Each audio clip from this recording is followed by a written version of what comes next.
Y ya estamos aquí con el doctor Gonzalo Chamorro desde Guatemala, que nos regala su tiempo esta mañana para conversar sobre el liderazgo cristiano en estos tiempos de crisis o de pandemia, ¿verdad?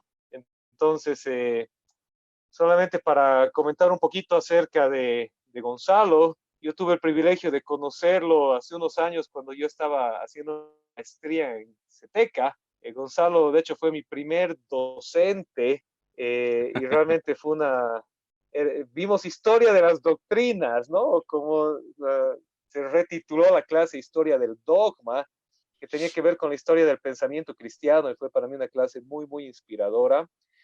Gonzalo es doctor en historia, además de ser teólogo, de ser autor, conductor del programa de radio, perdón, me recuerdo, se me ha ido el nombre, Fe y Actualidad, Bella ¿verdad? actualidad, así es. Fe y Actualidad, y fundador del Instituto Crux en Guatemala. Entonces, es realmente un privilegio para nosotros contar contigo esta mañana, Gonzalo, y poder charlar con alguien que conoce el tema de la fe y conoce el tema del liderazgo y la historia cristiana desde la perspectiva histórica, al igual que desde la perspectiva teológica. Y bueno, no sé si quisieras comentarnos un poquito primeramente acerca de ti, acerca de lo que es y qué hace el Instituto Crux y también del programa Fe y Actualidad para que los que nos están escuchando y viendo puedan conocer de estas buenísimas herramientas que hay en español para informarnos sobre la fe y la actualidad cristiana, ¿verdad? Bueno, muchas gracias, Jonathan. Es un placer compartir junto contigo y a través de las diferentes redes sociales o medios sociales. Y eso es lo que tenemos que pensar hoy de esta dinámica tecnológica, que estos medios nos están ayudando para llegar a un fin. El fin es que nosotros podamos vivir, entender y practicar el Evangelio en tiempos de bonanza o también en tiempos de crisis. Y pues uno de los elementos que quería compartirte acerca del Instituto Crux es que es un tanque de pensamiento, es una entidad que está preocupada por lo menos por tres cosas fundamentales. Uno, la reflexión y la mente cristiana. Dos, la ética. Y tercer lugar, la familia. Y aquí el orden de los factores, aquí sí altera el producto. ¿Por qué digo esto? Porque si nosotros no pensamos nuestra fe, no reflexionamos nuestra fe, entonces el primer elemento que se ve afectado es nuestra moral, en nuestra ética. Y la primera institución que recibe estos males es la familia. Entonces, en la actualidad estamos viviendo una serie de problemas donde se está queriendo destruir el concepto tradicional de familia nuclear, donde hay un hombre, una mujer, los hijos, por otras dinámicas anticientíficas, antinaturales, que nos plantea un nuevo escenario, una agenda diferente, y por lo tanto los cristianos tenemos algo que decir, o deberíamos de decir algo. Sin embargo, para poder expresar una opinión respecto a estas temáticas, necesitamos formarnos, necesitamos prepararnos desde una perspectiva bíblica, teológica, científica, para dar respuesta a todos aquellos que demandan eh, la respuesta de por qué nosotros creemos en el Dios de la revelación y creemos también en su moral, en sus mandamientos, en sus decretos y en sus estatutos. Así que el fundamento básico del Instituto Crux se inspira mucho en Hechos capítulo 17, donde el apóstol Pablo tenía la capacidad de generar puentes con la cultura judía cuando iba a las sinagogas y reflexionaba, argumentaba y debatía respecto al Mesías, el Cristo, pero no solo se quedaba ahí, tenía la capacidad intelectual de ir a la plaza pública, el Ágora, que era una plaza aproximadamente de 200 a 250 metros, y su capacidad de reflexión filosófica, teológica, científica de la época le permitía captar la atención de la gente, porque entonces la gente decía, bueno, este orador, este retórico, este predicador tiene algo que decir que es interesante, a tal grado que en tercer lugar la aristocracia intelectual lo llevó para que compartiera todas estas nuevas dimensiones que estaba él expresando, y es el Areópago, que el Areópago es básicamente el lugar más alto del pensamiento de Atenas, y si bien es cierto no era la Atenas de Pericles del siglo V, todavía seguía siendo respetada por haber sido un centro de devoción al intelecto, de devoción a la razón. Así que 3 elementos fundamentales veo yo en Hechos 17 a la hora de generar puentes con la cultura. En primer lugar, debemos tener la capacidad de reflexionar dentro de nuestro contexto eclesiástico sobre las realidades que estamos viviendo hoy, como por ejemplo el coronavirus o la pandemia actual, pero también tenemos que tener la capacidad como pueblo de Dios, como cristianos, de afectar la plaza pública. Y la plaza pública se afecta teniendo un buen testimonio, pero también teniendo la capacidad intelectual, científica, bíblica, teológica, para que la gente pueda decir, ah, bueno, los cristianos tienen algo que decir porque están pensando la realidad. Y de esa manera poder ser considerados por las élites intelectuales, las élites políticas, las élites económicas, porque los cristianos moralmente, teológicamente, metafísicamente, científicamente tenemos un discurso que realmente no solo trae conocimiento, sino también trae profunda esperanza en medio de una sociedad que quiere cambiar todas las dinámicas valóricas que han distinguido a Occidente. Así que eso es lo que hace el Instituto Crux, genera una capacidad de conocimiento, de contenido, de podcast, de blog, de literatura publicable, para que la gente pueda pensar su fe, pueda desarrollar una ética cristiana y que eso se vea reflejado en familias fortalecidas y en familias sólidas, porque no lo digo yo, inclusive lo dicen los sociólogos no necesariamente cristianos como Max Weber o Emilio Durkheim. Es necesario la familia para transmitir los valores de una sociedad. Y si queremos una sociedad trabajadora, una sociedad pujante, una sociedad con visión a largo plazo, pues inevitablemente el grupo de parentesco dentro del proceso de socialización más importante para lograr eso es la familia. Ahora, ¿cuánto más las Sagradas Escrituras piensan en la familia como una entidad divina que es encargada de transmitir todos estos principios y valores, Jonathan? Correcto, exactamente. Entonces, ya saben, Instituto Crux está en Facebook, además está su página, es institutocrux.org. ORG, correcto. Exacto, yo lo sigo en Facebook, pueden entrar a institutocrux.org o buscar Instituto Crux en Facebook y van a tener una gran cantidad, como decía Gonzalo, un tanque de pensamiento donde hay blogs, artículos, hay conferencias, también organizan retiros, organizan charlas, y todo en español de pensadores cristianos que nos dan muchísimo material para dar respuesta a muchas de las temáticas de hoy.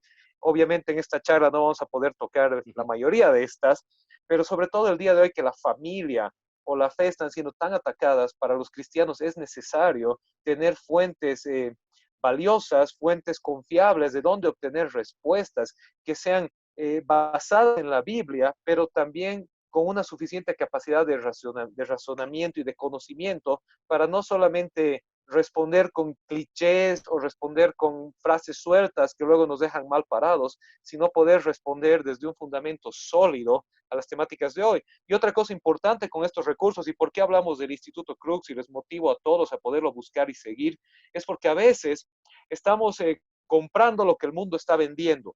Ciertos hashtags, ciertas cosas que suenan muy bien en las redes sociales, que a golpe de vista parecen buenas, pero la filosofía que está por detrás es muy peligrosa. Entonces necesitamos fuentes cristianas, fuentes confiables, que nos den respuestas sólidas a estas cosas y nos guíen al discernimiento de qué debo seguir y de qué no, o hasta qué punto. Entonces, nuevamente, les animamos a todos a seguir en las redes sociales y a buscar la página web del Instituto Crux.org, donde van a tener muchísimo material. Además está el programa Fe y Actualidad, que tienen un podcast en Spotify, ¿verdad? Yo lo sigo en Spotify. Entonces, ¿es semanal o es diario? Es lo que no estoy seguro. Bueno, es una vez por semana, solo que en la radio se transmite como 3 o 4 veces, pero el propósito del programa es dar una respuesta bíblica, teológica, en diálogo profundo con las ciencias a los dilemas morales que nos plantea el escenario contemporáneo. Entonces, lo que hacemos ahí nosotros es construimos teología bíblica, desarrollamos teología bíblica, respondemos a los dilemas morales actuales y generamos esa curiosidad intelectual por un aprecio serio y profundo por el texto bíblico. Así que tenemos series como, por ejemplo, nos tardamos un año en desarrollar el Sermón del Monte. Hoy nos encontramos en la serie Las parábolas de Jesús y las parábolas del reino. Y obviamente la temática es, por ejemplo, si tratamos el concepto de justicia en Mateo capítulo 5, estudiamos el concepto de justicia en el Antiguo Testamento, en la literatura intertestamentaria, libros apócrifos, Mishnah, la literatura apocalíptica, la literatura rabínica, luego nos pasamos al texto bíblico y finalmente damos los desafíos contemporáneos, pastorales, morales y espirituales para la realidad de hoy. Así que es una invitación a amar el texto bíblico, pero también a profundizar en el texto bíblico y la historia de su desarrollo. Y por supuesto eso tiene una fiel relevancia para los dilemas que tenemos hoy, como por ejemplo el dilema moral que estamos viviendo ante la pandemia, que no es nada nuevo, ¿verdad? Sin embargo, requiere una Correcto. explicación y como tú muy bien decías, requiere también de nuestra parte discernir el signo de los tiempos. Y el hecho que estamos discerniendo el signo de los tiempos amerita una respuesta concienzuda, una respuesta bíblica, una respuesta lógica frente a las realidades que vivimos hoy, que hoy históricamente hablando no es nada nuevo y sin embargo tenemos que saber cómo se respondió en el pasado para no repetir los errores del pasado y tenemos que ver cómo debemos responder en el presente a esta realidad. Correcto. Entonces, creo que con eso los que nos están viendo tienen bastante información para que no se quede solo en esta charla. Nuevamente, busquen si usan Spotify o también pueden buscar en Google el programa Fe y Actualidad y pueden verlo por diferentes medios y suscribirse al podcast y van a tener muchísimas respuestas a un montón de interrogantes bíblicos. Es una conversación muy interesante con diferentes profesores bíblicos y también Instituto Crux, tanto en Facebook como institutocrux.org. Ahí tienen dos fuentes muy buenas de material para profundizar, indagar y resolver muchísimas de sus dudas. Ok, antes de entrar ahora sí en tema, que ya lo hemos tocado muy de pasada, que es el tema de la pandemia actual del coronavirus, quisiera darme unos segundos para hacer algo que siempre hacemos en estas transmisiones en vivo, y es recordar a todos que debido a la cuarentena en Bolivia, todos estamos en casa. Aquí en Bolivia la cuarentena impide a nadie salir a la calle. Los que nos ven desde afuera, solamente una vez por semana, de acuerdo a tu terminación de la cédula de identidad, puedes salir a la calle durante 5 horas a hacer compras. Y tú solo, no se puede salir en familia o en grupos. Eso hace que todos estemos absolutamente encerrados en casa por ya más de 2 semanas. Eh, y en mi caso, trabajando desde la casa, estoy un poquito también aprendiendo ciertas cosas de la tecnología, que por lo general hay un equipo que me ayuda. Si tenemos un hipo tecnológico durante la charla, tengamos paciencia. Y también, como saben, tenemos 2 bebés en casa, así que si en algún momento escuchan un pequeño que se cola en el audio, pues que todos los que estamos en esta cuarentena en Bolivia sabemos que tener a los niños encerrados durante tanto tiempo es una prueba, pero sabemos también que es por su bien, es por el bien de todos nosotros. Así que estamos promoviendo esta idea: yo me quedo en casa, tú también quédate en casa, y obedezcamos los lineamientos que nos dan las autoridades en cada lugar en el que nos encontremos. Aprovechamos también de saludar a algunas personas. Nos manda saludos don Freddy Tudela desde Riberalta, Beni. Gonzalo Riberalta es al norte de Bolivia, el departamento de Beni. El departamento más al norte de Bolivia es Pando, y justo abajo está Riberalta. Es un lugar tropical, es parte de la Amazonía. Y a menos que mis datos estén desactualizados, hasta ahora es el único departamento que no tiene ni un caso reportado de coronavirus en el país. Pero saludos a don Freddy y su familia. eh, Daniel García, que siempre nos está ayudando por detrás con controles de calidad y otras cosas. Gracias, Dani, por tu trabajo. Elizabeth nos manda saludos desde Santa Cruz. Gustavo Salazar manda saludos. Ruby Álvarez también nos manda saludos. Mónica Paz, que está en los Estados Unidos, dice excelente.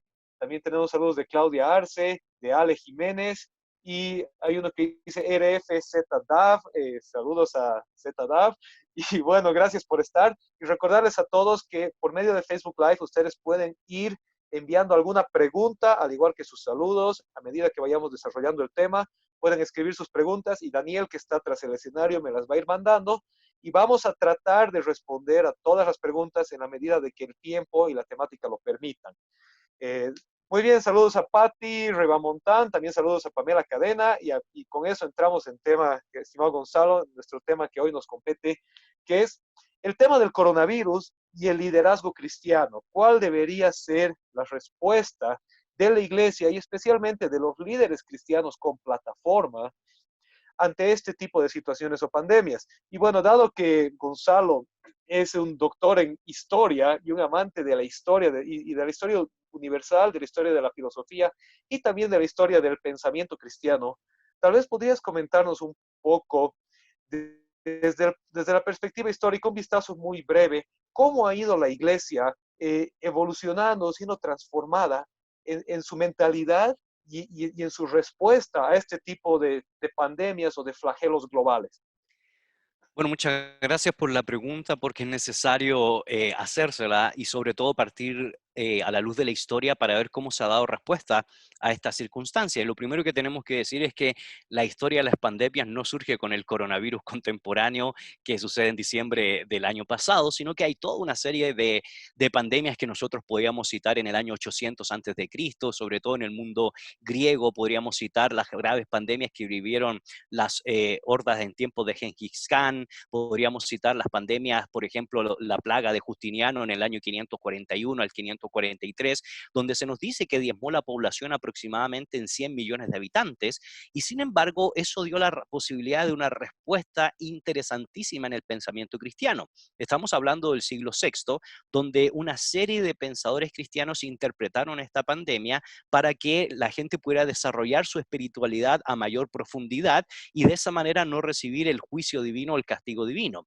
Hay que recordar que el siglo VI es el siglo de expansión de las grandes órdenes monásticas, donde se quiere nuevamente retomar la evangelización a otros pueblos y donde posteriormente va a aparecer el Islam, todo el norte de África que era cristiano se vuelve musulmán y las famosas tribus bárbaras que comienzan a entrar a Europa y que finalmente conquistan en el siglo X a Europa, va a ser un aliciente importante que a partir del siglo VI y a partir del siglo VII va a ser todo un movimiento misionero de las órdenes religiosas, como por ejemplo la orden de San Patricio en Irlanda, y así podríamos estar hablando de muchos ejemplos. Lo que quiero decir es que la pandemia de Justiniano dio la posibilidad para que la labor misionera en el periodo medieval fuera muy fructífera en Europa y fuera muy fructífera en toda la parte nipona y tapona de Asia Menor o del mundo de Oriente.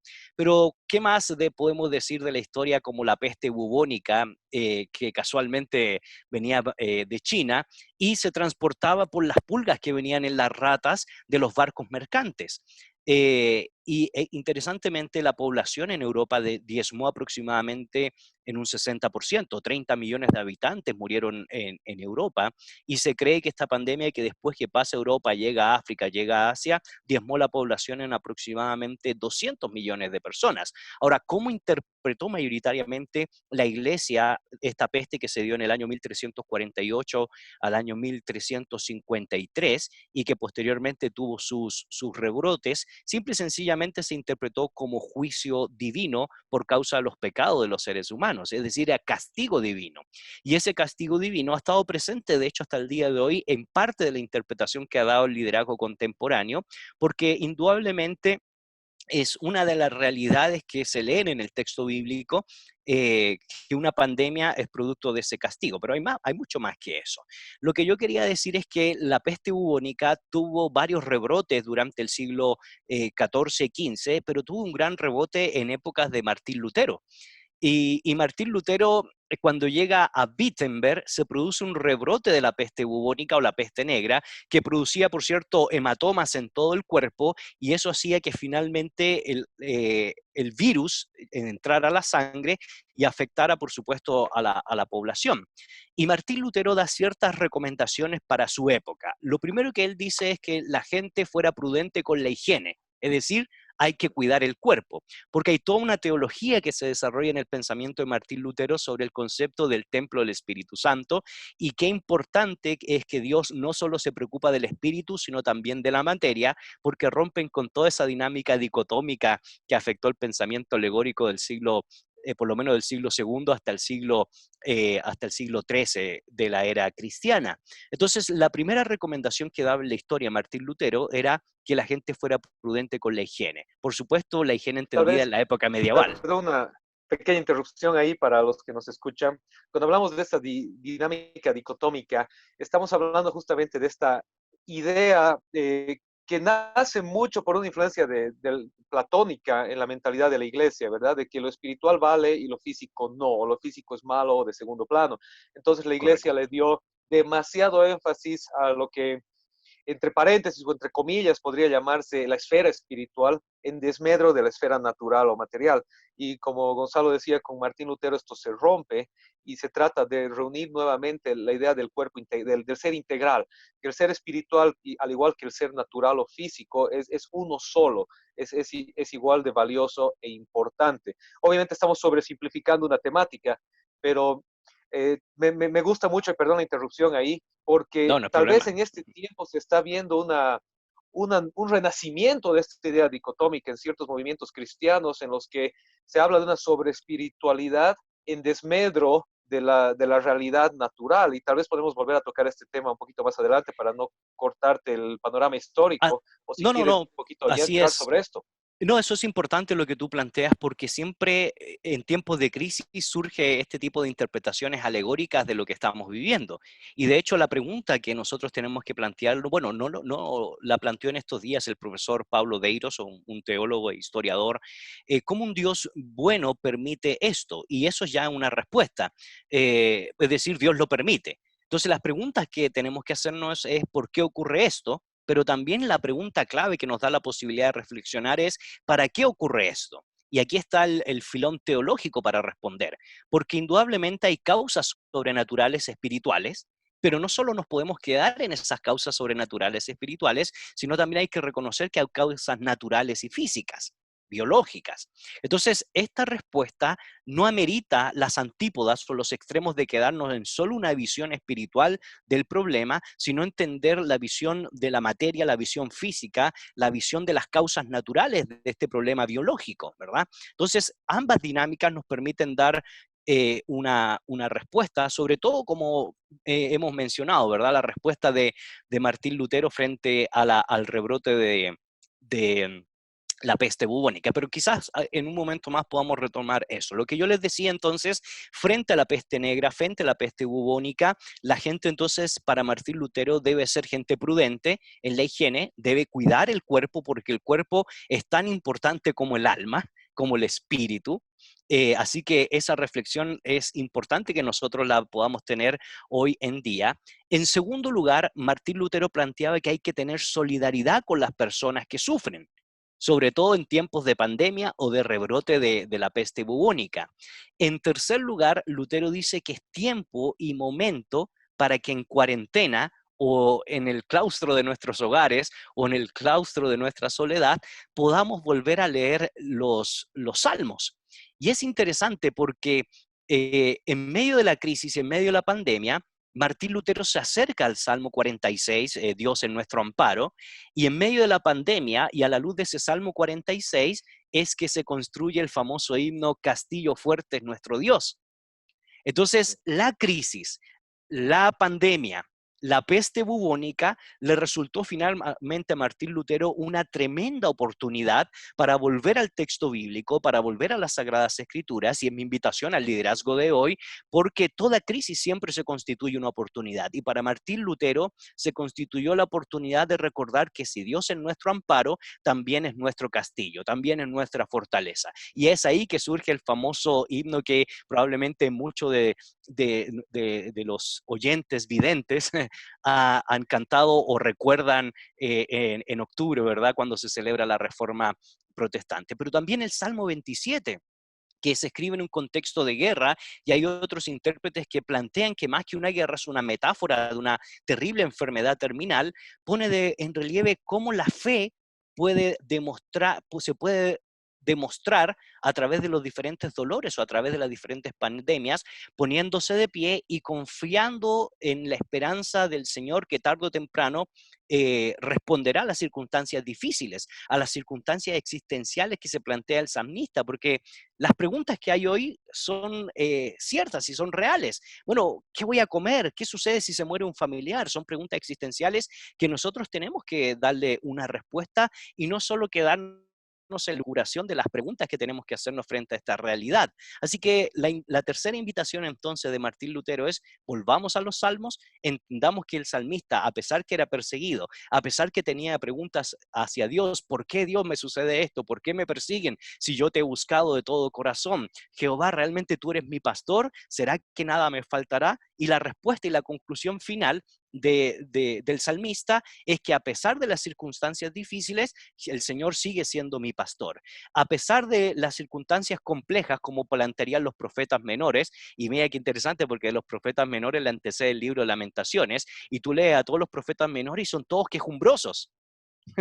Todos se quejan de la realidad complicada. Entonces tú lees a Habacuc, es un quejumbroso. Los primeros capítulos son puras quejas del profeta Habacuc hasta que entiende que en medio del dolor, en medio de las circunstancias difíciles, en medio de los problemas que pueda vivir el ser humano, aún así con todo yo confiaré en el Dios de mi salvación. Entonces, aunque la higuera aunque la vino de frutos, aunque la higuera no de frutos, aunque las circunstancias se vuelvan complicadas en la vida, con todo yo confiaré en el Señor. Así que esa sería una interesante invitación histórica a la luz de lo que hace Martín Lutero cuando nosotros volvemos a leer los salmos, cuando nosotros volvemos a leer los profetas menores, es que a pesar de las circunstancias difíciles, toda crisis se constituye en una oportunidad. Y llama la atención porque Martín Lutero finalmente lo que dice, y en última instancia, si muero por la peste bubónica, yo muero tranquilo porque sé cuál es mi esperanza, sé cuál es Correcto. mi concepción de la teología de la muerte, porque a veces nosotros no tenemos una correcta teología de la muerte, porque estamos tan apegados a este mundo que nos olvidamos que el morir es beneficio para el apóstol Pablo, es ganancia porque nos permite estar cerca del Señor.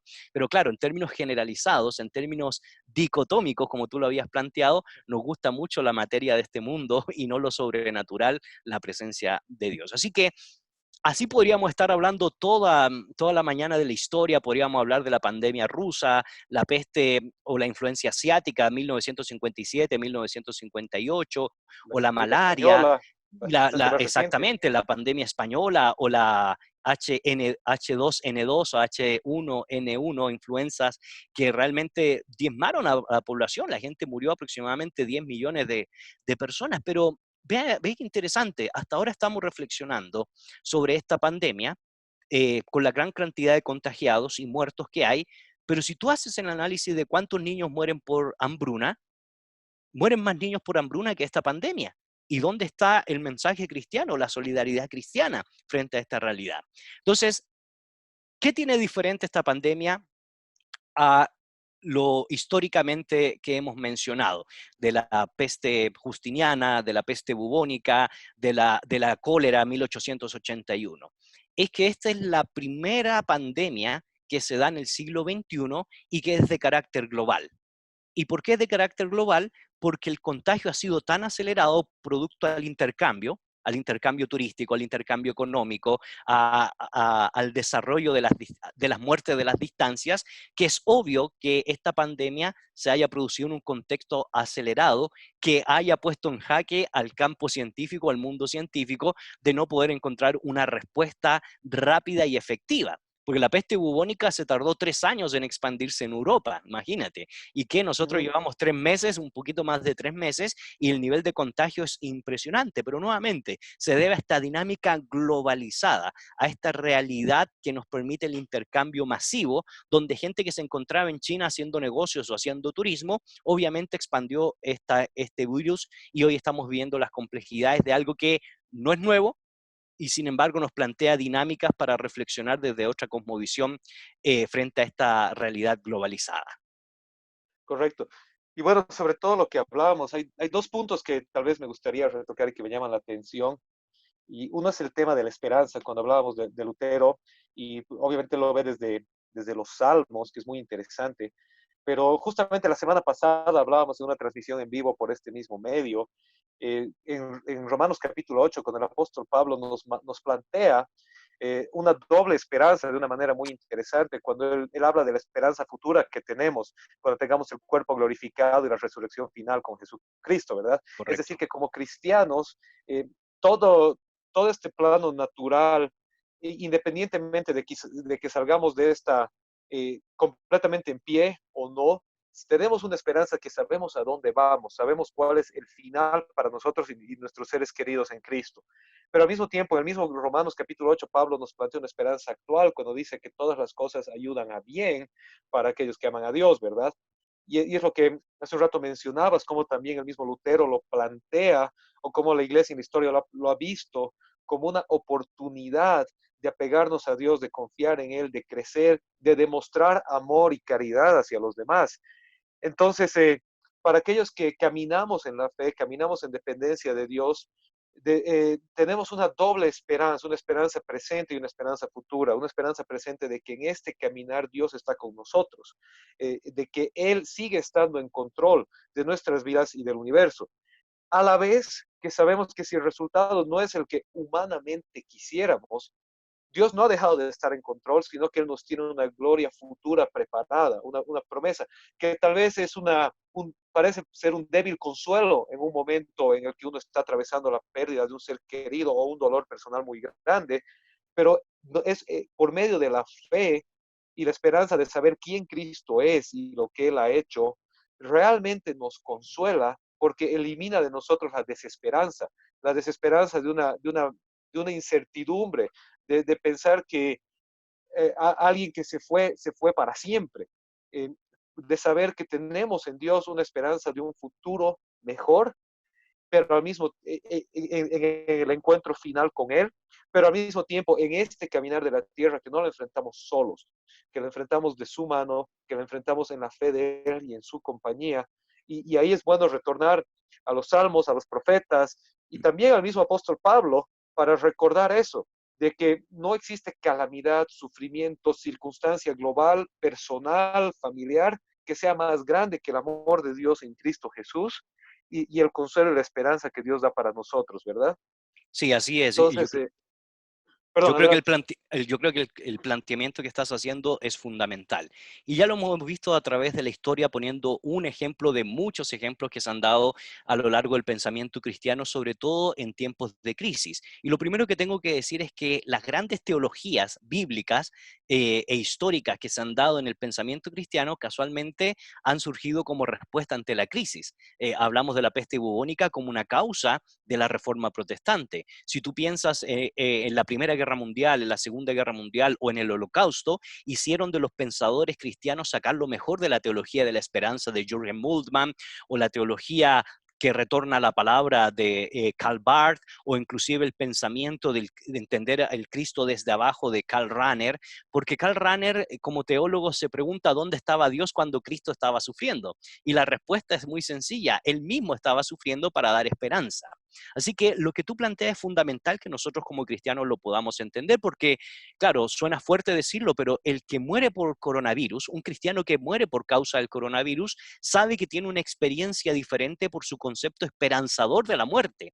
Y esto hace una gran diferencia existencial de aquellos que no tienen una fe más allá de esta vida, una fe en lo sobrenatural. Es decir, cuando solo nos quedamos en lo meramente físico, tenemos una limitante. La limitante es que no vamos más allá de lo sobrenatural. Ahora, cuando nos quedamos solo en lo sobrenatural, obviamos lo físico y pensamos que todo lo médico, todo lo científico es malo. Y esa dicotomía, como hablábamos al inicio, nunca se hace en las Sagradas Escrituras, porque materia y espíritu son dos dimensiones de la creatividad de Dios y de la criaturidad divina, que somos nosotros, los seres humanos creados a imagen y semejanza de Dios. Así que, nuevamente, en términos existenciales, no es lo mismo que un cristiano muera por coronavirus porque tiene una experiencia diferente de la esperanza de la muerte a que lo tenga alguien que no tiene una esperanza más allá de lo meramente natural, comprobable y medible en el espacio y el tiempo.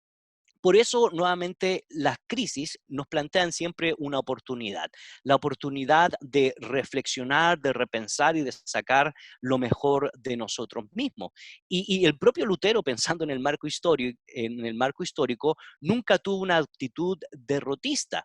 Y yo te decía hace un momento, porque el propio Lutero decía, es muy probable que la peste me alcance, pero no me importa, responde él, porque estoy listo para morir. Así que el pensamiento teológico que el liderazgo debería desarrollar, por cierto, en esta semana que inicia tiempos de reflexión por la Semana Santa, por la Cuaresma, y quizá en otra ocasión nos ponemos a hablar sobre el concepto de Cuaresma en la historia del pensamiento cristiano, pero en esta semana se ponen énfasis en tres conceptos fundamentales: la pasión, la cruz y la resurrección. Y la cruz nos invita a recordar que la fe no niega el dolor. De hecho, tú recordarás las palabras del Señor Jesucristo. En el mundo tendrán aflicción.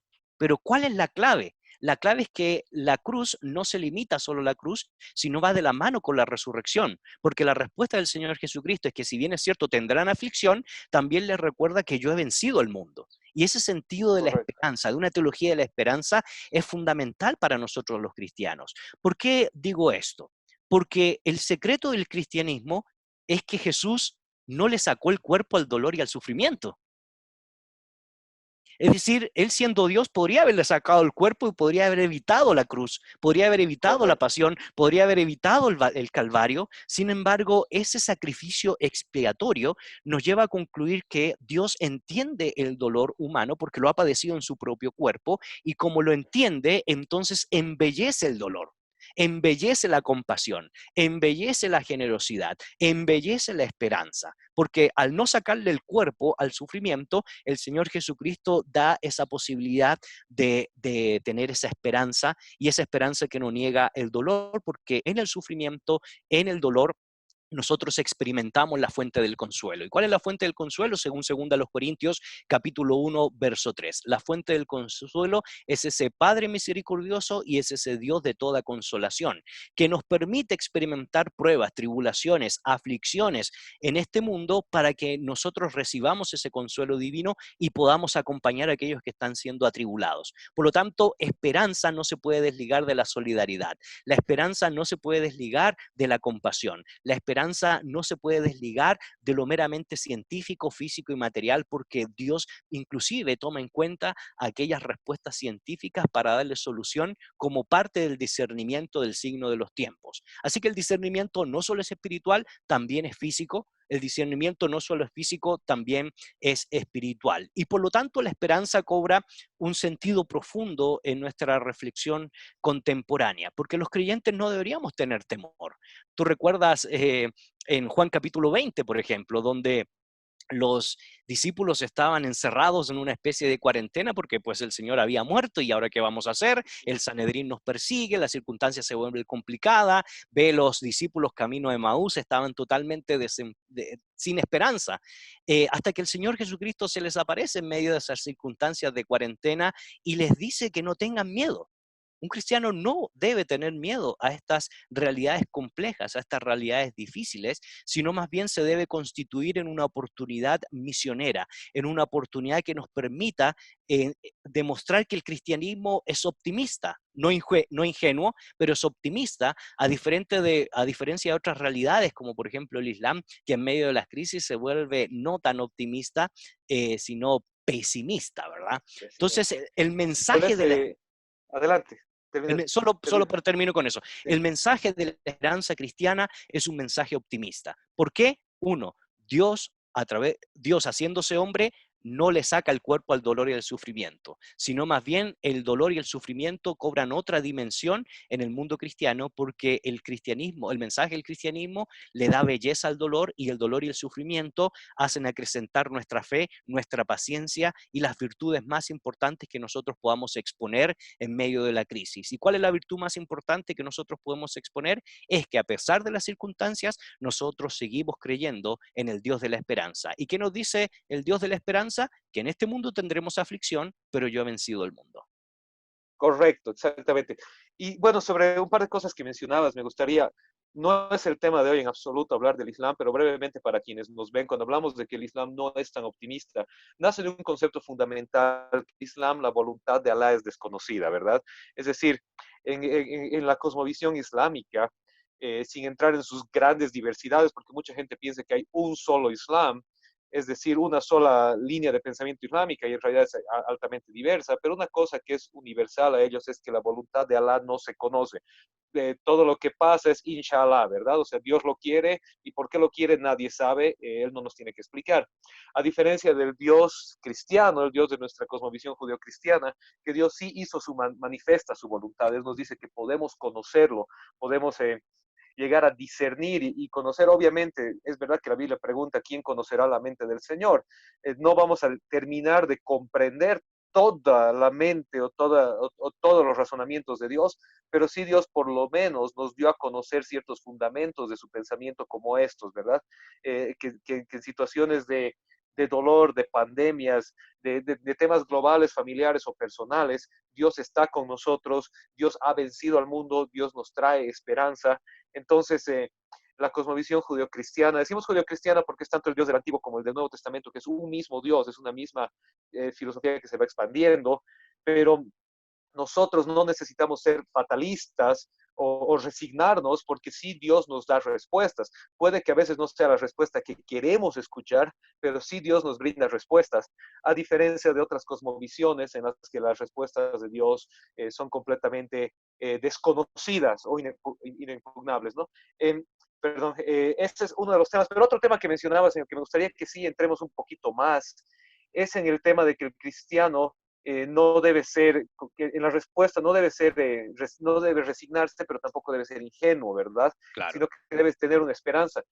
Porque a veces creo que desde, o sea, se percibe cuando uno está, ve las redes sociales, ve ciertas plataformas populares de liderazgos cristianos, se percibe una cierta, llamémosla ingenuidad, ya que estamos usando ese término, se la puede calificar de otras maneras, en las que se invita al cristiano a no tener temor, pero no se invita al cristiano a no tener temor desde una perspectiva sabia o esperanzadora, sino desde una perspectiva un poco osada, tal vez, ¿no? En el sentido de que, por ejemplo, ha estado circulando mucho en las redes sociales estos días, no sé si viste dos figuras o dos memes, una que hace referencia al Salmo 91, ¿verdad? Que caerán mil a tu diestra y 10.000 a tu izquierda, pero a tu siniestra, pero a ti no te tocará, a ti no te pasará nada. Entonces, llamando a los cristianos que el virus a mí no me va a tocar porque tengo una confesión correcta y entonces esto a mí no me pasa. O lo mismo haciendo referencia a Éxodo 12, ¿verdad? Y la plaga de los primogénitos y así como el espíritu de muerte pasó y no tocó al pueblo de Dios, entonces tampoco la pandemia te tocará a ti. Pero eh, a, a, mi modo de entender, me parece que estas sí son historias y promesas bíblicas, pero están siendo mal aplicadas. Porque no, la promesa bíblica, como bien comentábamos hasta este momento, no es que tú vas a ser una especie de Superman y que porque tienes la fórmula correcta, la confesión correcta o el salmo correcto a punta de boca ese momento, entonces nada te va a pasar, sino que como cristianos no tenemos temor en razón de una esperanza, la esperanza de que Dios está con nosotros y de que independientemente del resultado final sabemos a dónde vamos y sabemos que Cristo ha vencido a la muerte, que es lo peor que le puede pasar a un ser humano, lo más definitivo que le puede pasar a un ser humano es la muerte. Y eso que es definitivo para el ser humano en lo natural y biológico, para Dios no es definitivo, sino que Él ha demostrado que tiene poder aún sobre la muerte. Entonces, como cristianos, vivimos en esperanza y sin temor, pero en razón de saber que Dios está con nosotros, compasivo, es un Dios que se identifica con nosotros en medio del dolor y el sufrimiento, que nos acompaña y nos da razón de vida, a la vez que tenemos una esperanza futura. Pero eso no quiere decir que seamos una especie de supermanes o que si algo nos sucede es por falta de fe o por falta de una confesión adecuada. Entonces, tal vez podríamos hablar un poco sobre esa temática ahora, que tal vez creo que esta es una cuestión del siglo segunda mitad del siglo XX y tal vez un poco más reciente, de esta filosofía cristiana. No conozco que haya estado tan en boga en tiempos anteriores históricamente, en la que la iglesia haya sentido que puede pasarse por encima de las leyes naturales simplemente a plan de confesión o fórmulas cristianas, me doy a entender, ¿verdad? Sí, sí, muy bien, Entonces, te das a entender. Ahora, lo que sí tengo que decir es que no es nada nuevo, ¿verdad?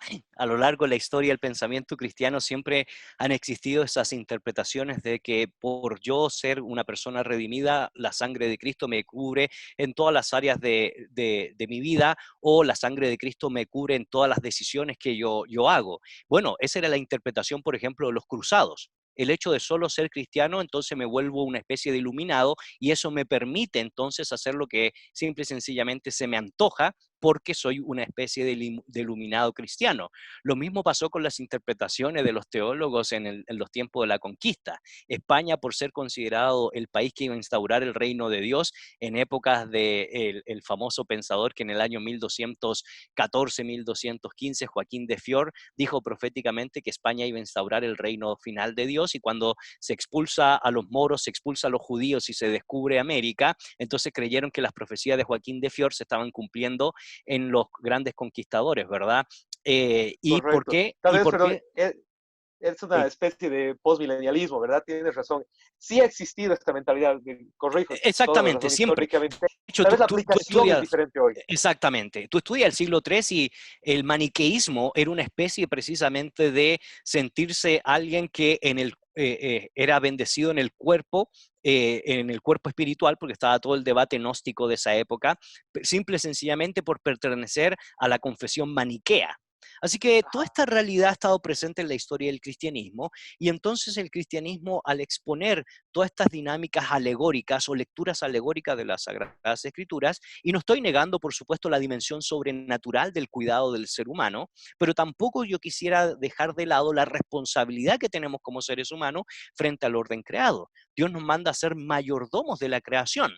Si solamente existiera una dimensión espiritual y no material, entonces no tendríamos para qué ser buenos mayordomos, porque lo sobrenatural no exigiría una dimensión intelectual y física de nuestra parte para poder crear, para poder sojuzgar y para poder mantener la tierra. De hecho, la misma tierra está sujeta a redención, y a la tierra, según Levítico 19 y Levítico 25, se le debe dejar descansar porque hay recursos naturales que no son renovables, y estamos hablando de materia, de cuerpo, de átomos. Entonces, al ser humano se le demanda ser mayordomo no solo con la tierra, sino también con su cuerpo, porque somos templo del Espíritu Santo, plantearía Martín Lutero, como hemos hecho alusión a él, y en Martín Lutero el pensamiento de ser templo del Espíritu Santo no solo significa el elemento espiritual sobrenatural, significa también el cuidado, la higiene que nosotros debemos tener frente a esa pandemia de la peste bubónica o el rebrote en el siglo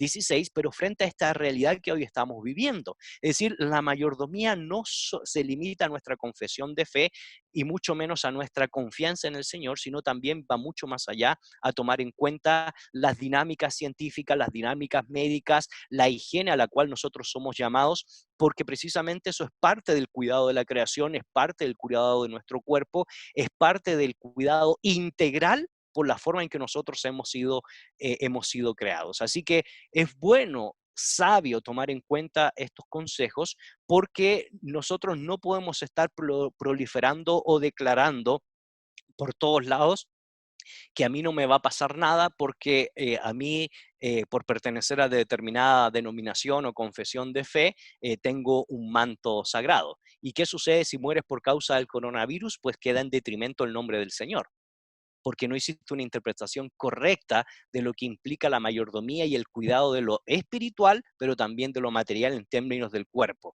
en términos de la realidad física. Correcto. Y tal vez usando uno de los ejemplos que mencionábamos hace un momento, es el hecho en Éxodo de la muerte de los primogénitos. Es interesante porque Dios les da instrucciones específicas, ¿verdad? Pinten el dintel, quédense en la casa, no salgan. Correcto. Y, y la salvación en esa situación, de esa circunstancia en particular, estaba sujeta a la obediencia, no estaba sujeta al título. Es decir, si un israelita decía, porque soy israelita, salgo a la calle y el ángel de la muerte no me va a hacer nada, bueno, se lo llevaba por delante igual que cualquier otro Así es. primogénito, ¿verdad? Y Jonathan, La fíjate que, salvación, adelante. sí, pero pensando en ese pasaje y pensando en las 7 plagas del Éxodo, por ejemplo, ahí cobra una dimensión interesante que hoy en el debate está presente, porque conversábamos antes de esta conversación pública, plionasmo, ¿verdad? De que muchas iglesias y muchos líderes se están interpretando de que esta pandemia es solamente producto del juicio o del castigo divino, y Correcto. punto. No tiene nada que ver con dar libertad, darle descanso a la tierra, dar otras interpretaciones. Y lo digo porque es interesante que lo que tú mencionas puede tener dos interpretaciones. Uno es castigo de Dios a la renuencia del faraón, Ujú. pero también es libertad para el pueblo que estaba en esclavitud. Entonces, si te fijas, la plaga, la pandemia, tiene una doble interpretación histórica y desde el marco en que tú lo mires, pues cobra un sentido diferente. Para los egipcios, castigo por la dureza del corazón del faraón. Para el pueblo de Dios que estaba en esclavitud, liberación. Entonces, como hay dos realidades, la pregunta de la pandemia de hoy entonces es, ¿cómo la podemos interpretar? Probablemente haya un juicio divino por la mala mayordomía con las cosas materiales que nosotros hemos hecho, pero también hay una libertad interesante, porque la libertad de esta crisis nos permite acercarnos cada vez más a la esperanza que simple y sencillamente nos puede dar Dios, porque los científicos todavía no han descubierto la esencia de la vacuna, probablemente lo vayan a hacer en estos días, pero hasta ahora lo que prolifera es que la gente vuelve a la fe, la gente vuelve a clamar al Dios de la revelación. En tiempos de angustia, en tiempos de crisis existenciales, la esperanza vuelve a resurgir a causa del dolor, porque nuevamente lo único que ha embellecido en la historia del pensamiento, no solo universal, sino de la historia del pensamiento religioso, es el cristianismo, porque le da un optimismo, porque le da una realidad al dolor. Y nuevamente, la palabra belleza, la palabra estética es fundamental en este diálogo y en este debate. Así que, vea qué interesante, porque las 7 plagas del Éxodo, uno se puede quedar solamente en el juicio, pero el texto va mucho más allá. La plaga se constituye en una oportunidad y en la oportunidad de liberarnos, en la oportunidad de ser solidarios, en la oportunidad de ser obedientes, no solo en el campo espiritual, sino también material, quedándonos dentro de nuestra casa y siendo obediente a los consejos médicos y de nuestro liderazgo gubernamental. Correcto. Entonces, en un minuto más quisiera que retomemos un par de estos puntos de la charla, pero antes aprovecharemos un segundo para dar algunos saludos. Nos saluda, tenemos a Tomás Cinto, saludos desde Guatemala. Tenemos a Estuardo Concagua, excelente, saludos desde Palín, saludos a Palín, Escuintla. Tenemos a Fernanda Mendieta, saludos a Fernanda. Claudia Mendoza, que también nos saluda desde Santa Cruz. Ángel Carrascosa nos envía saludos desde Shela. Marlene también nos envía saludos.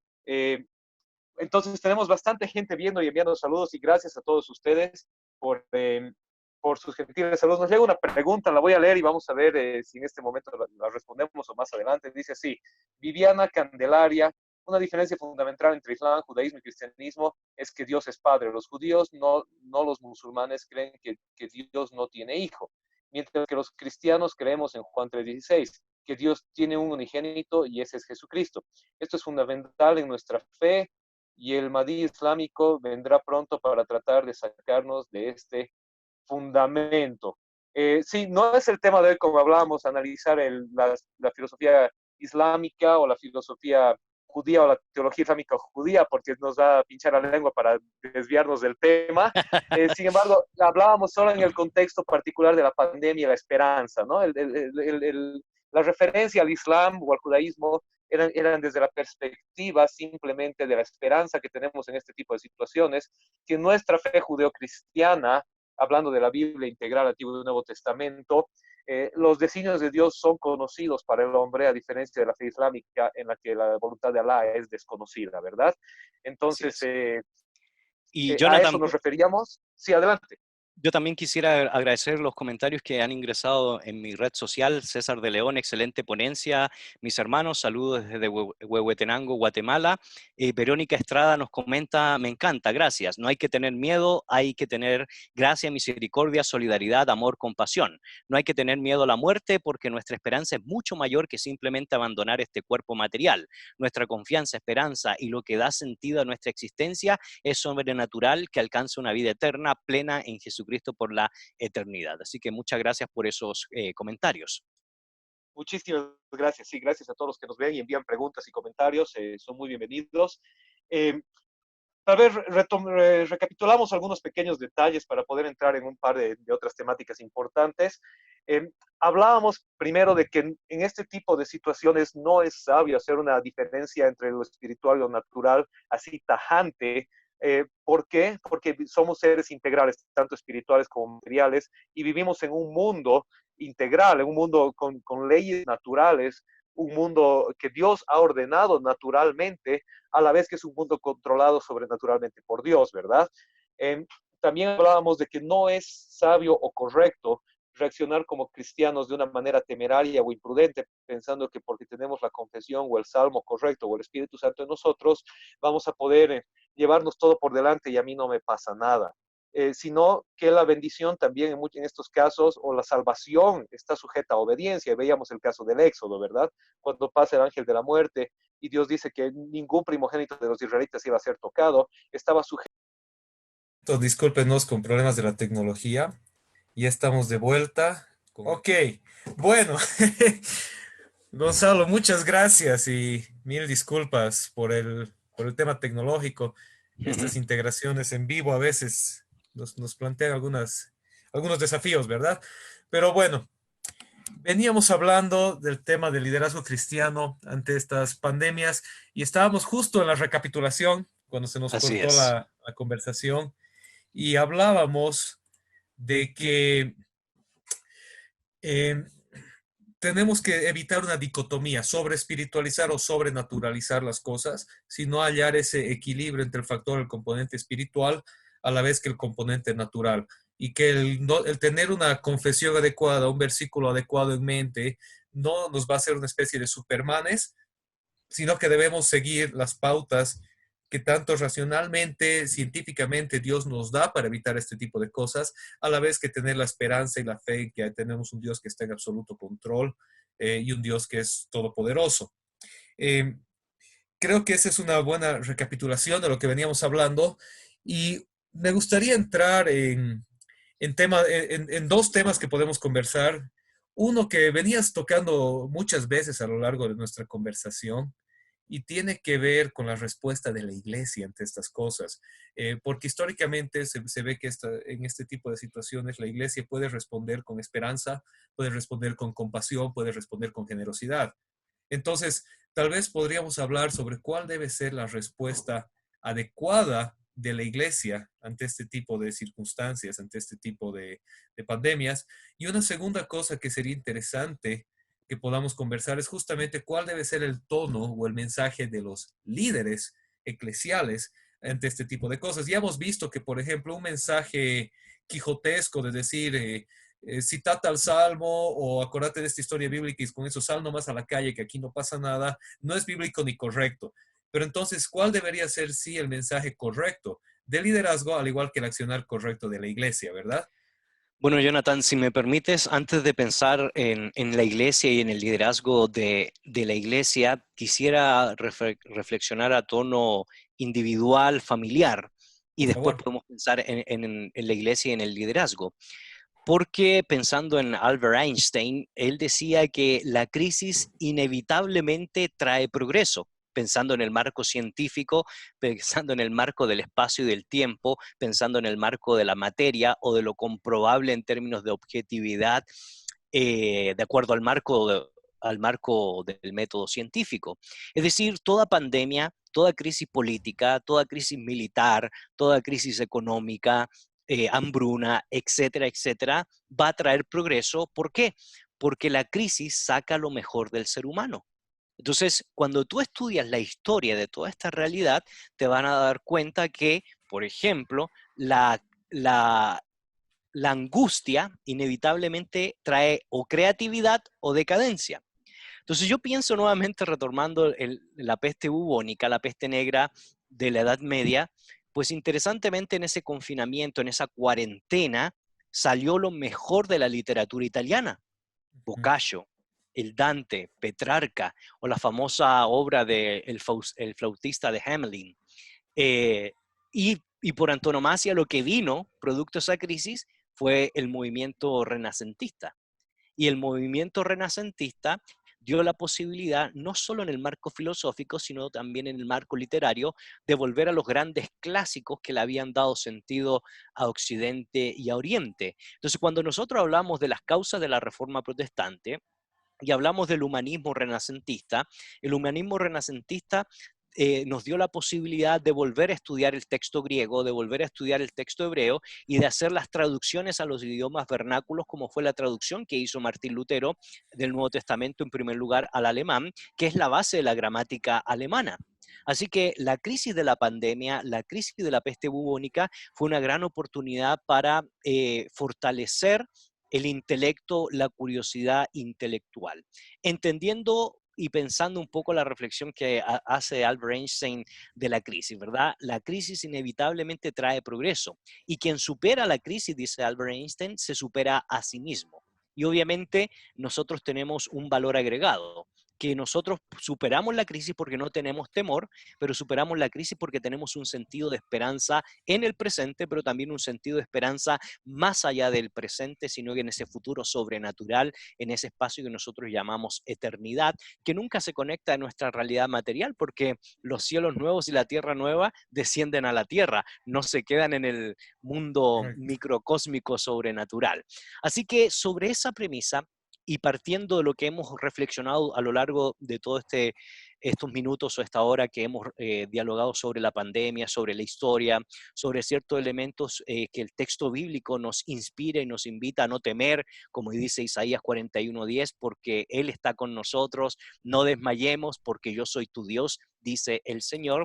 Hay tres elementos que yo quisiera dejar para la gente en términos generales y tiene aplicabilidad para la iglesia y el liderazgo. Uno, creo que es oportunidad para fortalecer los lazos familiares. Si algo nos está dejando esta pandemia y los comentarios que uno ve en los medios sociales o los medios de comunicación es hace cuánto tiempo que yo no me sentaba a compartir o a comer un plato de comida con mi familia. ¿Ah? Vivimos en la era, dirían los filósofos a finales del siglo XX, de la muerte de la distancia. Estamos más conectados que nunca. La tecnología nos permite hacer esto. Sin embargo, a pesar de que estamos más conectados que nunca, estamos más lejanos que nunca a la vez. Si tú ves, antes de la pandemia, los jóvenes se reunían, estaban en un lugar, pero a la vez estaban desconectados porque están todos hablando con el que no ha llegado por medio del WhatsApp o las redes sociales. Entonces, ¿qué nos trae? ¿Cuál es la oportunidad de esta crisis, de esta pandemia? Es que estamos fortaleciendo los lazos familiares y esos lazos familiares no se pueden perder porque ya hemos dicho anteriormente que la familia es la esencia de la transmisión de los principales valores que le dan sentido a la vida, que le dan sentido a la historia, que le dan sentido a Occidente. En segundo lugar, pensando en que toda crisis es una oportunidad, y cuando hablo de crisis me refiero a todo tipo de crisis, no necesariamente la pandemia, lo que quiero yo decir con esto es que la posibilidad de la cuarentena, cuaresma que estamos viviendo en estos días, es que debemos aprovechar el encierro y desarrollar nuestra curiosidad intelectual, nuestra curiosidad por las letras, nuestra curiosidad por entender y comprender las Sagradas Escrituras, como lo hizo Martín Lutero en tiempos del rebrote de la peste bubónica, vuelve a los Salmos, hace una interpretación teológica, existencial, filosófica, para responderse a sí mismo acerca de simple y sencillamente, Él es nuestro pastor, Él es nuestra fortaleza, Él es el que nos guía. Se vuelve a releer los profetas menores y a pesar de esas circunstancias complejas de la vida, los profetas terminan confiando en el Señor en medio del dolor, en medio del sufrimiento, en medio de la pandemia, en medio de que la vid ya no dé fruto. Aún así, Dios sigue siendo Dios. Y en tercer lugar, es un buen espacio para fortalecer la fe. Y lo digo porque, ya que en primer lugar fortalecemos los lazos familiares, fortalecemos nuestra curiosidad intelectual y en tercer lugar fortalecemos nuestra fe, lo único que nos queda en tiempo de crisis, más allá de lo meramente científico, lo único que nos queda es la posibilidad del misterio, la posibilidad de la trascendencia, la posibilidad del control que tiene Dios. Y eso solo lo puede dar la revelación, la fe cristiana. ¿Por qué? Porque nuevamente, la crisis nunca que constituyen decadencia humana. Históricamente hablando, se ha comprobado que inevitablemente las crisis han traído progreso. Y esa es la oportunidad que nosotros tenemos hoy. Por lo tanto, ahora pensando en términos eclesiológicos o la Perdón, doctrina de la antes de iglesia. pasar al término eclesiológico, si me Sí, dejas sobre sí, claro, claro. los tres puntos que mencionabas que son fundamentales para todos nosotros que estamos en la casa, tal vez la mayoría de los que nos ven o nos van a ver más adelante, comentarles que la charla completa va a ser publicada en YouTube. Así que si te perdiste un pedazo o con la pausa que tuvimos no pudiste volverte a conectar, va a estar en YouTube. Pero fortalecer los lazos familiares, fortalecer la curiosidad, ¿verdad? El intelecto y el conocimiento y fortalecer la fe. Y un tema que me gustaría una nota al pie sobre eso es que cuando hablamos de satisfacer la curiosidad o el intelecto, es importante que busquemos buenas fuentes, fuentes confiables. Es decir, satisfacer tu intelecto o tu curiosidad o retornar a las escrituras no se va a lograr por medio de buscar un montón de memes, clichés o frases comunes cristianas, Claro. o de entrar a canales de YouTube de personas de dudosas credenciales, sino que lee libros, busca fuentes confiables, fuentes que realmente valgan la pena. Recuerda que tienes un tiempo muy limitado para poder adquirir este conocimiento, para poder satisfacer o buscar respuestas a tus preguntas. Así que busca buenas fuentes. Al principio de esta transmisión dábamos dos excelentes fuentes. Busca el Instituto Crux, busca también el programa Fe y Actualidad. No son las únicas, pero son dos fuentes excelentes. Hay muchas más, pero vuelvo a insistir, busca fuentes confiables, fuentes cristianas con credenciales en las cuales puedes decir, la gente que está hablando aquí sabe de lo que está hablando, puede que estés o no de acuerdo con sus conclusiones, pero sí te van a por lo menos dar buena información. No se trata de que tengas que ir y buscar videitos de YouTube para satisfacer curiosidades, ¿verdad? Eh, Simplemente esa nota al pie que creo que es importante porque hoy en día a veces la cantidad y simplicidad del acceso a la información hace que tengamos también mucho acceso a desinformación.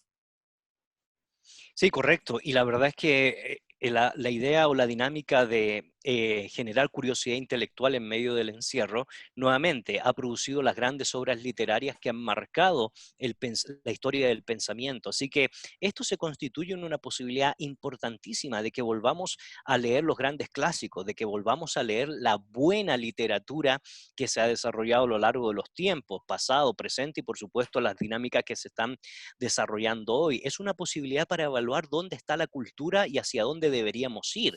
Lo dice Mario Vargas Llosa en su libro La civilización del espectáculo. La cultura está en una auténtica decadencia. Somos cortoplacistas, hemos dejado de visitar a los museos y por lo tanto ya dejamos de generar esa curiosidad intelectual que ahora nosotros la podríamos desarrollar y la podríamos desarrollar no solo en el claustro de nuestra soledad, sino también en familia. Y en familia es donde se produce la pregunta y en familia es donde nosotros podemos a través de la pregunta poder generar ese diálogo. Martin Heidegger decía que la pregunta es la piedad del pensamiento. Y entonces si queremos ser piadosos debemos ser preguntones. Y los padres de familia tienen la posibilidad de generar un diálogo inteligente con sus hijos y no dar respuestas soporíferas o no dar respuestas rápidas producto a la vida tan acelerada que llevamos antes de esta pandemia. ¿Y esta pandemia qué nos ha hecho? ¿Qué tiene de positivo esta pandemia? ¿Y cómo así dirán ustedes? ¿Acaso puede tener una pandemia algo de positivo? Bueno, lo hemos demostrado a lo largo de toda esta charla. Toda crisis es una oportunidad. Y lo positivo es que hemos parado. Hemos, estamos pensando más las cosas. Estamos volviendo al texto, estamos volviendo a la fe. Estamos volviendo a mirarnos a las caras con nuestros hijos. Estamos volviendo a jugar y dedicarnos tiempo de calidad con nuestros seres queridos. Y este espacio es un tiempo, obviamente, para dimensionar la generosidad, la solidaridad, que tiene aplicabilidad no solo para el individuo, no solo para la familia, sino también para el cuerpo de Cristo, para la iglesia. Y eso nos da la posibilidad de reflexionar en términos eclesiásticos, porque una de las cosas que debemos desarrollar y entender como liderazgo es que la pandemia nos plantea una nueva forma de ser y hacer iglesia. Es inevitable. Porque no estamos adorando en comunidad presencial, sino que estamos haciendo comunidad virtual. Entonces, ¿dónde está la iglesia y hacia dónde debería ir ante esta nueva realidad pandémica que estamos viviendo? Es decir, ya no podemos responder en un mundo tan tecnológico como el que estamos viviendo con un discurso de hace 60 años, con un discurso de hace 70 años, porque la globalización nos ha demostrado que si nosotros queremos situarnos en el signo de los tiempos, tenemos que ser lo más creativo posible sin cambiar el fundamento de nuestra fe a la luz de la revelación y de la palabra, pero usar la creatividad que Dios nos da. Así que el primer desafío que yo quisiera lanzar al liderazgo eclesiástico es que busquemos la creatividad, desarrollemos la creatividad que Dios nos da para poder entender cuál va a ser los nuevos giros que la iglesia debe desarrollar para que el mensaje del evangelio no solo permee el alma del individuo, sino que también transforme la cultura. Porque ese es el mensaje que el evangelio debe traer a través de discípulos que están dispuestos a vivir de manera radical en términos morales, en términos espirituales, en términos metafísicos y en términos físicos, en toda la realidad de la vida humana. Entonces, si tú te das cuenta, interesantemente, los medios de comunicación como Facebook, como Twitter, está permeado por transmisiones en vivo de mensaje cristiano. Y qué bueno, ¿okay? Qué bien. Pero no nos podemos olvidarnos que todos estos medios de comunicación son medios, no son fines. El fin está Correcto. en el mensaje que transmitimos. Y ahí está, como diría Cantinflas, el detalle. Porque no solo se trata de usar los medios sociales de comunicación, se trata de transmitir un mensaje inteligible, un mensaje bíblico, un mensaje que nos invite a desarrollar este discipulado en una dimensión global, en una dimensión tecnológica, en una dimensión donde tenemos que evaluar la creatividad de la iglesia frente a estos desafíos de la crisis o de la pandemia sin cambiar los fundamentos. ¿Y qué es lo que necesita transmitir el liderazgo? Por supuesto, esperanza, por supuesto, generosidad, por supuesto, solidaridad. ¿Por qué? Porque ya decíamos anteriormente en la transmisión pasada, el Señor Jesucristo no le quitó el cuerpo al dolor y al sufrimiento. Y el Señor Jesucristo nos recuerda que en este mundo tendremos aflicciones. Sin embargo, Él ha vencido este mundo. Y eso nos da la otra dinámica que nos plantea la resurrección. Y la resurrección es esperanza. La resurrección es quitarnos el temor que tenemos muchas veces porque el Mesías, el Maestro, se ha ido. Y por lo tanto, debemos de dejar de tener interpretaciones exageradas y apocalípticas dentro del liderazgo cristiano, porque el futuro siempre tiene que ver con el presente. El apocalipsis siempre tiene que ver con el presente y no con el juicio final. Y lo digo porque si tú te das cuenta, lo más importante del libro Apocalipsis es recordarnos que Cristo es el Señor y no César. Ujú. Recordarnos que Cristo es el alfa y la omega, el principio y el fin, el gran yo soy, el pantocrátor, el todopoderoso. Realmente el libro Apocalipsis no tiene que ver con computadores y aviones explotando, ni siquiera con la Primera, Segunda Guerra Mundial o como se interpretaba antiguamente que Gog y Magog era Rusia y Estados Unidos. Realmente el Apocalipsis tiene que ver con la esperanza, pero también con nuestro compromiso cristiano. ¿Y cuál es el compromiso cristiano? La radicalidad de ser auténticos discípulos del Señor, aún en tiempos de crisis. ¿Cuál era la crisis que estaba viviendo las iglesias del Asia Menor? Pues la persecución oficial y legal planteada por Dionisiano a finales del siglo I, año 94 al año 96, y esa crisis de carácter político, esa crisis de carácter filosófico-religioso, trae una serie de complejidades para el cristianismo.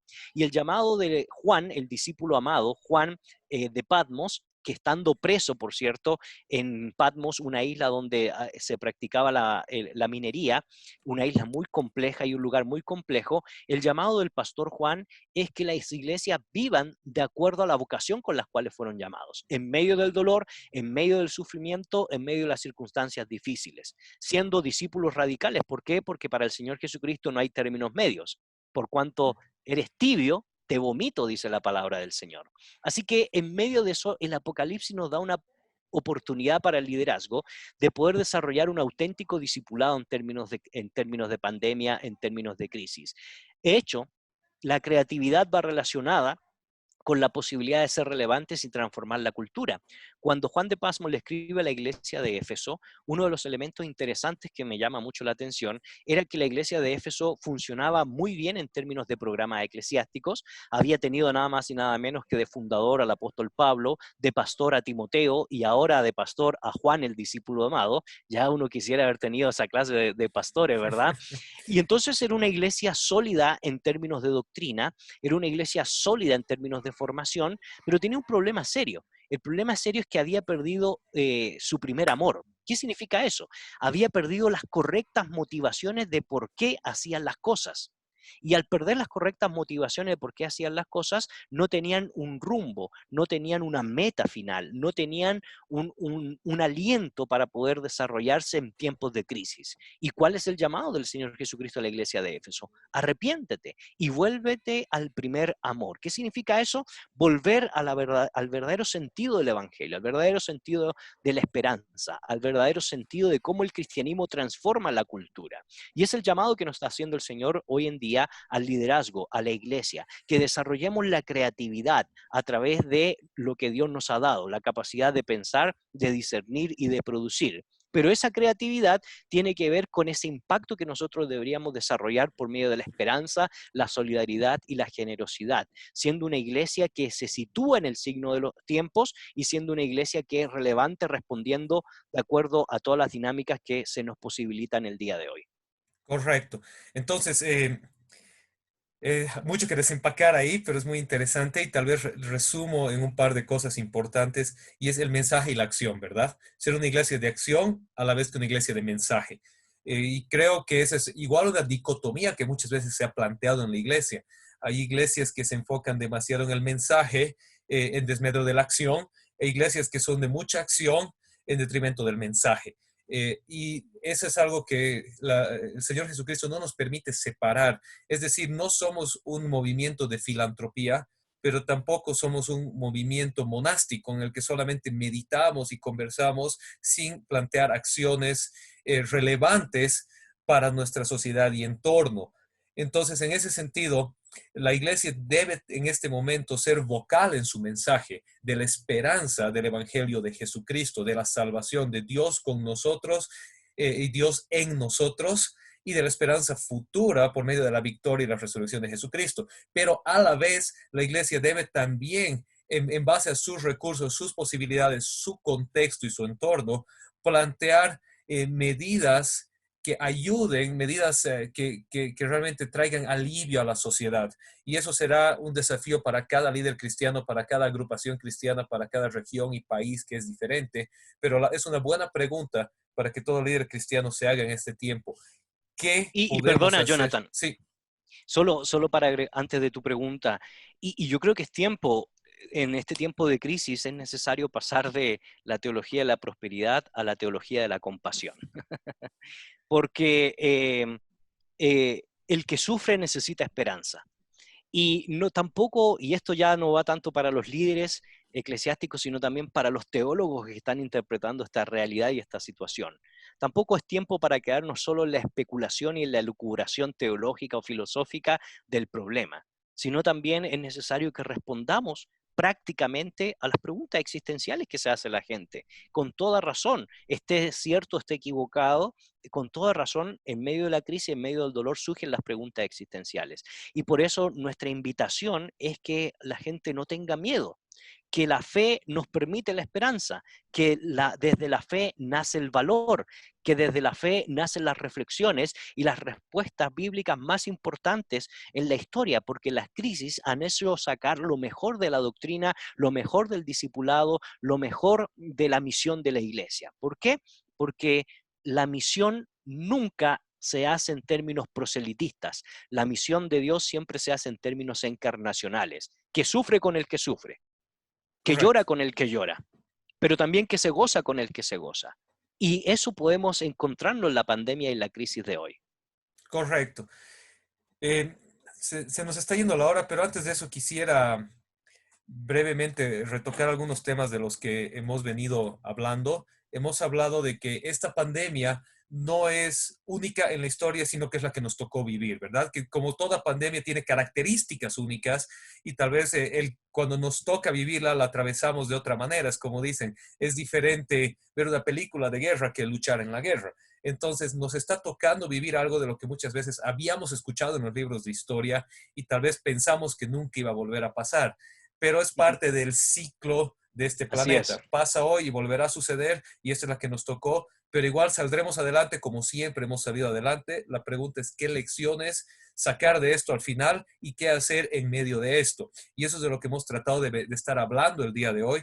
Y la lección fundamental es para nosotros que, primero, retornar a los fundamentos, la familia, el conocimiento y la fe, ¿verdad? 3 fundamentos: regresar a los lazos familiares, fortalecer la familia, fortalecer el hogar, ahora que a fuerza de encierro estamos unos con otros, utilizar el tiempo bien, aprovechar el tiempo bien, de tal manera que podamos salir de aquí con respuestas, con nuevas respuestas, y ahí hablábamos de buscar fuentes adecuadas. No estamos hablando de compartir memes o buscar el último video popular de YouTube, sino realmente dedicar nuestro valioso tiempo en adquirir conocimiento válido, principalmente en temas de fe y del conocimiento de Dios. Retornar a la palabra y retornar a las herramientas que nos ayudan a interpretar la palabra, y definitivamente fortalecer la fe en función a la esperanza que tenemos en Jesucristo, esperanza actual y esperanza futura. La esperanza actual de Cristo en nosotros y Cristo con nosotros, y la esperanza futura de que Él venció a la muerte. En el mundo tendremos aflicción, pero Él ha vencido al mundo. Entonces, son 3 cosas fundamentales que debemos hacer, y de eso también extrapolábamos a la iglesia, y la iglesia en este momento debe ser una iglesia de mensaje y acción, ¿verdad? Entonces, la pregunta que la iglesia debe hacerse y debe en este momento hacer una autoevaluación, una introspección, es: ¿cuál es nuestro mensaje y cuál es nuestra acción? Si estos son coherentes con la palabra de Dios y son coherentes el uno con el otro, ¿verdad? Si se corresponden. Es decir, la iglesia no solamente se debe dedicar a hacer cosas y callar el evangelio, pero tampoco solamente a hablar de Dios y no poner en práctica lo que predica, sino hallar ese equilibrio. Y cada pastor, cada agrupación, cada líder cristiano debe hacerse esta pregunta: ¿qué dice la palabra de Dios? ¿Cómo debo actuar? Y luego resolverlo de esa manera: hablar y actuar en base a mi contexto, mis posibilidades, mi entorno, etcétera, etcétera. ¿Verdad? Creo que eso es algo muy importante. Otro tema más que hemos hablado, que es muy, muy fundamental en todo esto, es que como cristianos no somos supermanes, no somos temerarios, ni estamos llamados a ser imprudentes o incautos, sino más bien a ser ejemplo de prudencia y cautela, sin caer en desesperanza, sino que en medio de la esperanza y de una actitud emocional y mental diferente por la confianza que tenemos en Cristo, también guiar en sabiduría a nuestra sociedad. Creo que eso resume bastante lo que hemos venido conversando, estimado Gonzalo.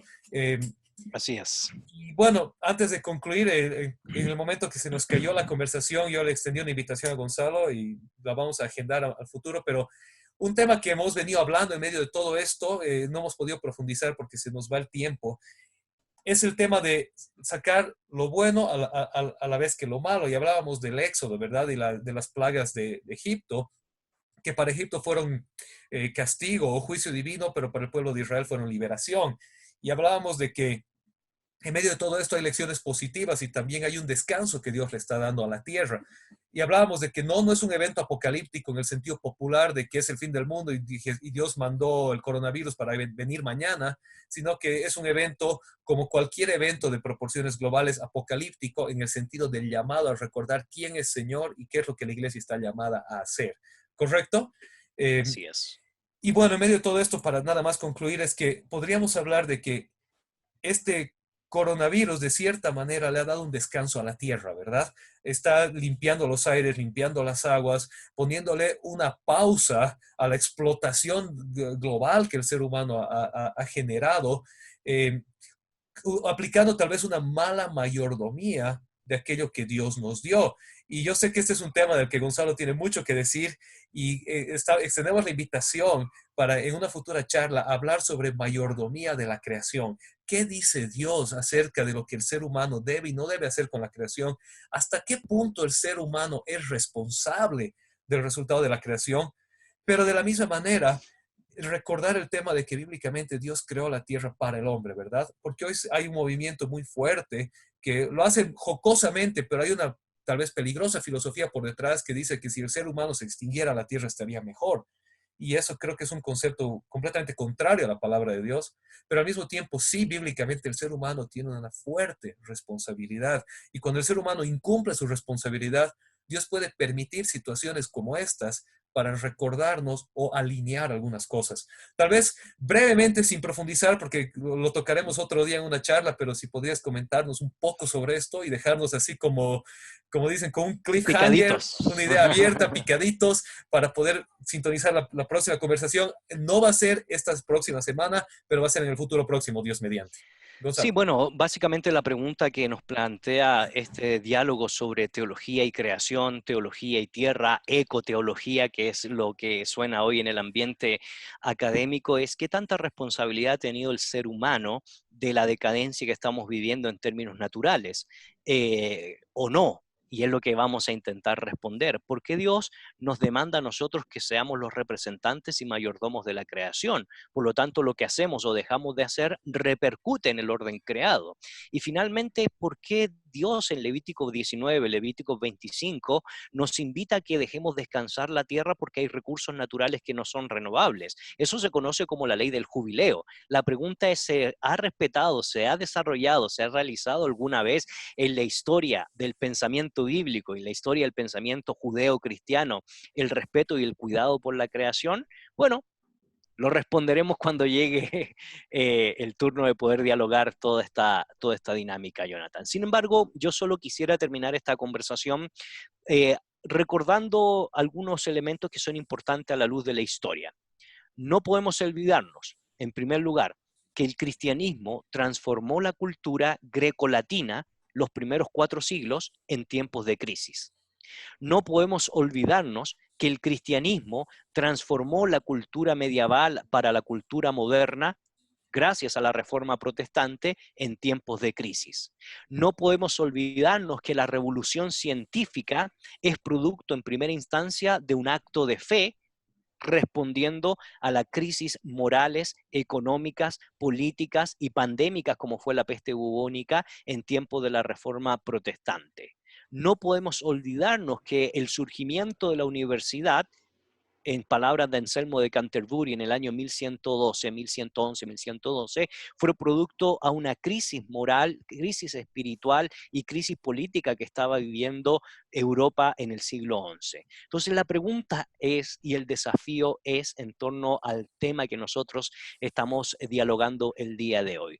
¿Cuál es nuestra responsabilidad hoy a la luz de la crisis para transformar por medio del Evangelio la cultura en la cual nosotros nos estamos desarrollando? Así como el cristianismo transformó la cultura grecolatina, así como el cristianismo transformó por medio del mensaje del Señor Jesucristo toda la Edad Media a la Edad Moderna, ¿cuáles son los desafíos que nos plantea esta crisis para que el Evangelio nuevamente vuelva a tomarse en cuenta, para que Dios vuelva al debate, para que Dios vuelva a ser el fundamento y el sentido no solo de la historia, sino de la experiencia humana y por supuesto la experiencia de la esperanza que tenemos en aquel que nos invita a recordar que nada nos puede separar del amor de Dios, que Cristo tiene la corona, que no seamos timoratos, seamos prudentes y mayordomos, como lo hemos ratificado todo este programa, en medio de estas declaraciones profundas de teología, pero también en estas declaraciones de profunda responsabilidad. Porque si bien es cierto, la fe no da libertad, esa libertad siempre es para que seamos más responsables con el prójimo, con el planeta y con la posibilidad de responder a esta crisis, a esta pandemia. Y toda crisis nuevamente se constituye en esa oportunidad de sacar lo mejor de nosotros. Muchísimas gracias al profesor Gonzalo Chamorro que nos saluda desde Guatemala. Gracias por la paciencia con los problemas tecnológicos, por el tiempo. Además, Gonzalo está acostumbrado a conducir el programa de radio y a guiar las entrevistas, así que gracias por la paciencia de estar en la silla del entrevistado, por las excelentes respuestas y la profunda conversación. Realmente ha sido un privilegio y una bendición. Gracias a todos los que han estado con nosotros y a quienes se han vuelto a conectar después de la caída. Les recuerdo que toda la charla va a estar compaginada y la vamos a tener puesta en YouTube. Igual, Gonzalo, te paso el link para que ustedes puedan compartirla con otros. Antes de terminar, nos manda saludos Estuardo Concagua, excelente maestros, dice bendiciones.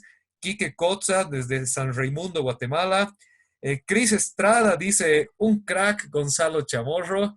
Y nos vuelve a preguntar la página de Facebook para recordarles a todos, institutocrux.org, o también buscan Instituto Crux en Facebook para tener todo el tanque de pensamiento de artículos, de blogs y de ideas de Instituto Crux.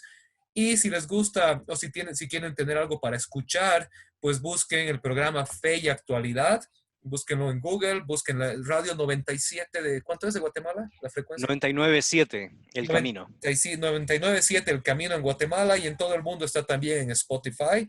Así que no se pierdan otro material como este, tanto de mano de Gonzalo como de otra serie de profesores que siempre están dando este tipo de material. Adelante. Y Jonathan, pues me pueden seguir también en Instagram o en Facebook como Gonzalo Chamorro, o en Instagram o Gonzalo A. Chamorro, porque estoy recibiendo varias invitaciones, pero ya llegué al límite de mi Facebook personal, pero está la página, el fanpage de Gonzalo A. Chamorro, donde generalmente estoy subiendo materiales, respuestas, textos, frases, para generar, ¿verdad?, esa posibilidad de diálogo y esa curiosidad intelectual que tanto hemos hablado el día de hoy, Jonathan.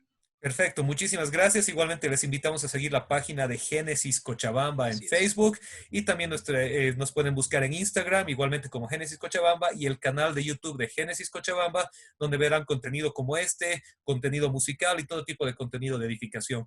Muchísimas gracias nuevamente, Gonzalo, por una excelente conversación, por la profundidad y la pericia con la que se ha tocado el tema. Estamos hasta una nueva oportunidad donde tocaremos temas sobre mayordomía y tierra. Realmente que Dios te bendiga. Que Dios bendiga tu ministerio, tu familia, y seguimos en contacto, y que Dios los guarde durante este tiempo de coronavirus. Un Muchas abrazo gracias, grande, y Jonathan. gracias. Un abrazo. Hasta luego. Adiós.